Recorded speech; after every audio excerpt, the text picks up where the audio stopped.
social media was created to be a positive outlet. Now, it's a platform for people to express themselves, but now it's become an avenue of negativity. But when you're online, if you want to join a social networking site, you have to disclose personal information in order to be accepted. Once you become an active member on the site, they delve into who you are, what you like, what your habits are, your browsing history, where you go, what you like to eat, and who you interact with the most. Now, do you guys think there should be more social media regulations? Yes, basically. So everyone saw the Jessie Nelson documentary earlier last year, and obviously everything that's happened with Caroline Flack. I think it's very important that we get some more regulations, especially on trolling and bullying online. I completely agree. I feel like it's hard to manage because it's you have that whole freedom of speech argument, although I personally believe the minute it starts to hurt someone's feelings and makes people question their sanity or whether they deserve a place on this earth, I feel like it's obviously gone too far. But it's how do you constantly regulate what people are saying online in the comment section when you have millions of people who are on Instagram and everything's happening in real time? It's so fast that these comments happen and people have access to people. I feel like it's hard to get in between that boundary. And it's subjective. Something that someone say to me might not be offensive, but to you it might. Yeah, I feel sometimes you think that if someone said oh, your outfit looks dead, some people would be I don't care, look at the way you dress. Other people would be oh, that made me really sad, maybe I don't have a good fashion sense. So I also think it's down to the person and what type of strength you have and if you're resilient enough towards it. It's really hard as well because with social media there's that disconnect. So whereas if we're in person, I'm not going to say something that perhaps with social media where you've got that screen, there's such that disconnect that you don't always realise there's another person on the other end of what you're saying. And it's really hard sometimes to make that division between arguing an idea versus the person, like you said, especially with politics recently. There's a lot of the ways that social media can make you perceive things in one way because you're only seeing a certain viewpoint of something, and it creates an echo chamber. If your friends are of a certain belief, then you'll see more of that idea than other people. And so that's the Cambridge Analytica stuff that they've been doing. That's something that's happened where governments have paid marketing companies to market things directly tailored to you. And how do you feel about the government having all this information about you?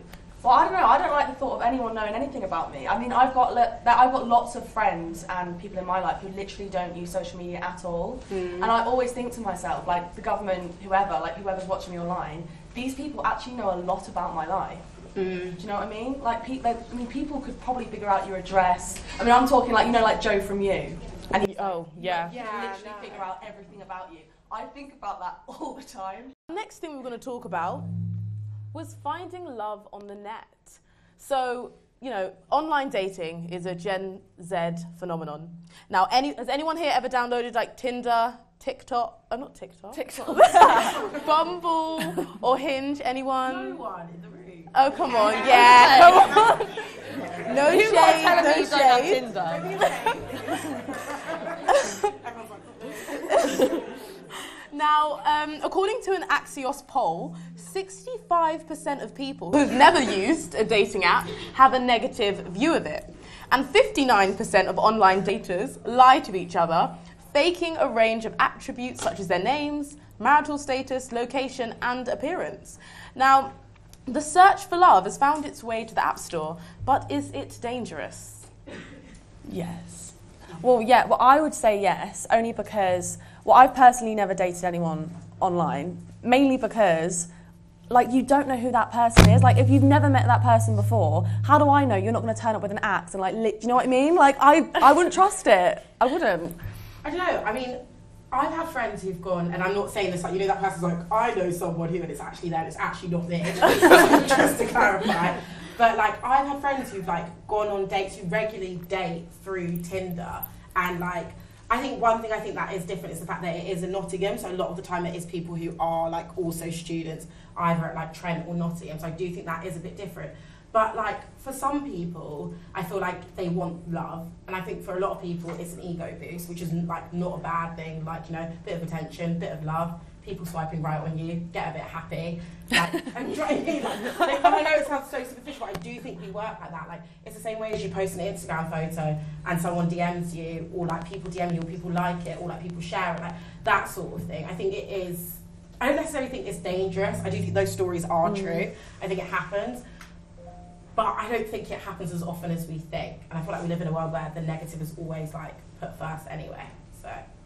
Well, it's like I've never used a dating app, but I find it really interesting how people's perceptions of you, if you use one, change. Yeah. Like I remember being at school and in college, obviously they're kind of close-knit communities, and you might find a teacher on it, or you might find someone that you shouldn't find, or like a distant family member, or like a relative, and you're like, oh god, that's really awkward, we both swiped the right way, or like, you know, they really didn't realise who you were. And it's always quite interesting how your perceptions of those people change, because you're like, oh, hang on, they're on that app, what does that mean? And how people kind of second guess it, and yeah, it's really interesting. Well, it is interesting. And obviously with this show, The Gist, we want the audience to have a say as well. So, and we have a little bit of a twist. When you answer a question, you get a free Red Bull, which is nice. So if you've had any sort of anything you want to kind of bring up about the things that we spoke about, here's your chance. So yeah, if you just like raise your hand, Taz will come to you. All right, we've got a question at the front. Do you think the positives is it on? It's still alive. Okay, do you think the positives or the negatives of going on Tinder outweigh each other one way or the other? Which one do you think outweighs it? What I personally think, if you're going on there for the right reasons, like I'm not going to lie, I think probably about 90% of people who go on Tinder do not go on there for love. I think they go on there for something quite different.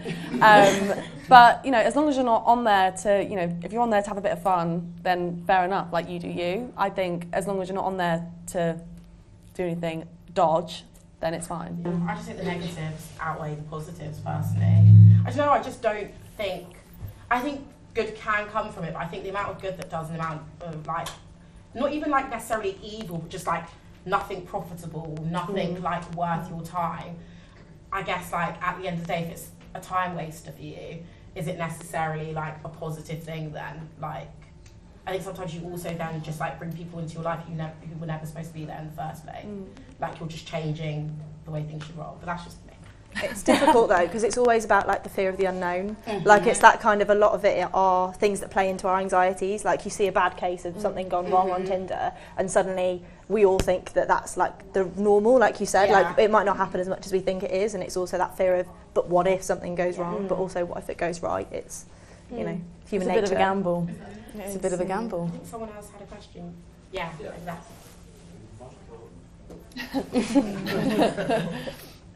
So like you said, you sort of disagree with the idea of sort of like Tinder and sort of dating apps like that, the negatives outweigh the positives. Would you sort of for a platform that would sort of base it more on sort of personality and sort of like being an individual as opposed to like things like Tinder, obviously, although you can put a bio and like you say, people do go on for very different things. It is, I think, quite a lot of, I like the way this person looks. Yeah. Like it's based, sort of like Love Island, it's based purely on sort of like how you look, not about you. So would you be for something that is more personality based?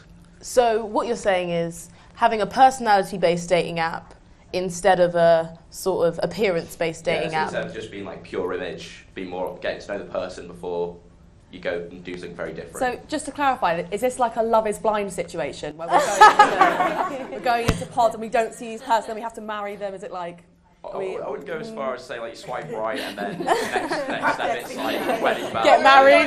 You've got a mortgage and kids. More just sort of like a different way to access meeting other people without it being so sort of like just based on how you look. So I think it's very damaging to people's like mental health and thinking not as many people swipe right in me because I don't have a certain body type or. Like, so I think that's people. In real life, though. I think you do naturally judge people because you see people every day. When you meet someone in person, you whether you mean to or not, like you do judge them by the way they look. I mean, that's just everyone, whether they mean to or not. And so I think taking that away from a dating app isn't really going to change anything, because you are going to see them in person eventually, and that judgment will come. But then I guess it's like what you're saying about Love is Blind, which I know is like an extreme example, but the fact that like people got to know each other, I feel like only one case actually worked, but still, like the fact that people got to know each other before, and then you then saw each other, it's like you had the other factors pulling you towards them, rather than just like, I won't even give them a chance because they're not that good looking. Because I feel like sometimes like when you end up with someone, it's also their personality, you spend a lot of time with them. I don't think necessarily you just look at them and be like, yeah, I want to be with you, like let's get married, let's have a relationship. You get to know them, and for that you choose them. So But the real question is it safe? yeah, but nothing's safe in this. Well, It's a risk coming out here today. There's a certain degree of like, how much is it like the matchmaking? Let's not talk about it. There's a question of like, how much is it the matchmaking, and how much is it like how you meet the person and the conditions in which you meet them. Like first dates, obviously, it's like safeguarding, like you're in a safe space, and it's with in an environment that you kind of trust. So it's not so much the matching people, is it? It's kind of what happens after that that can be the tricky stuff. Yeah. So Yeah, that's fantastic. And thank you guys so much for being on this panel. thank you.